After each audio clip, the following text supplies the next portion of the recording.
இன்றைக்கி டே எனக்கு சூப்பராக ஸ்டார்ட் ஆயிருக்கு. பக்கத்தில் ஒரு ஃபங்க்ஷன் போனால் அதனால் வெள்ளனை எந்திரிச்சிட்டேன். எந்திரிச்சதுனால ஓகே சாமி கும்பிட்டுலான்னு சொல்லிட்டு சாம்பிராணிலாம் போட்டு சாமி கும்பிட்டுட்டேன். இன்றைக்கி நான் மார்னிங் ரொட்டீன் தான் இதில் சொல்ல போகிறேன். அதனால் காலையில் நான் டெய்லி எப்போயுமே வந்து டீ காஃபிலாம் ப்ரிஃபர் பண்ண மாட்டேன், தண்ணி குடிச்சுப்பேன். அப்படி இல்லைன்ற பட்சத்தில் நான் வந்து வெந்தய டீ, ரோஜா இதழ் போட்ட டீ, இல்லைனா செம்பருத்தி பூ, ஜீரகம் இந்த மாதிரி ஏதாச்சும் ஒன்று போட்டு டீ குடிப்பேன்.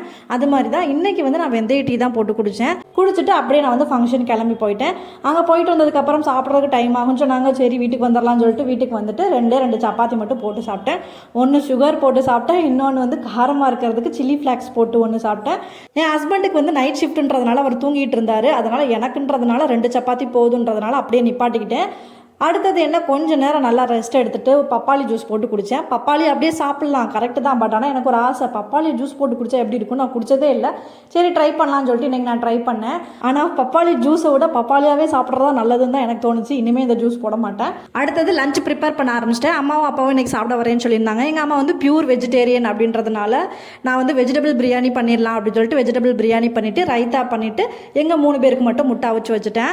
அவ்வளோதான். இன்றைக்கி மார்னிங் விளாக் எப்படி இருந்துச்சுன்னு கமெண்ட்ல சொல்லுங்க. உங்களுக்கு எப்படி போச்சு அப்படின்றதையும் சொல்லுங்க. நான் வந்து எப்பயுமே வந்து ஒரு ஆளுக்கு ஆகாதானு சொல்லிட்டு மேக்ஸிமம் எதுவுமே பண்ணிக்க மாட்டேன். ரொம்ப நாள் அப்படி தான் இருந்தேன். பட் நமக்கு அப்படி அஃபெக்ட் ஆகிறப்ப தான் அந்த கஷ்டம் என்னன்னு தெரியுது. அதனால தான் இப்போ நான் ஒரு ஆளாக இருந்தாலுமே காலையில் என்ன பண்ணலாம், அதுக்கடுத்து ஜூஸ் எப்படி போட்டுக்கலாம், இல்லை மத்தியானம் நம்ம எப்படி வெஜிடபிள்ஸ் எடுத்துக்கலாம்னு சொல்லிட்டு நான் பிளான் பண்ணி தான் எல்லாமே பண்ணிட்டு இருக்கேன். கொஞ்சமாக பண்ணியாவது நான் சாப்பிட்ருவேன். நீங்களும் என்னை மாதிரி ஒரு ஆள் தானே, அப்புறம் பார்த்துக்கலாம், இல்லை மிச்ச மீதியை சாப்பிட்டுக்கலாம் அப்படின்லாம் நினச்சிட்டு இருந்தீங்கன்னா தயவுசெய்து அப்படி பண்ணாதீங்க.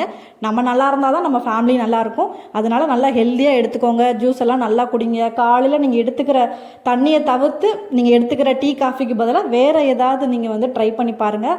உங்களுக்கு வந்து உடம்பு வந்து ரொம்ப ஹெல்த்தியாக இருக்கும். வாக்கிங் போங்க, அந்த மாதிரி ஏதாச்சும் பண்ணுங்கள். சரியா?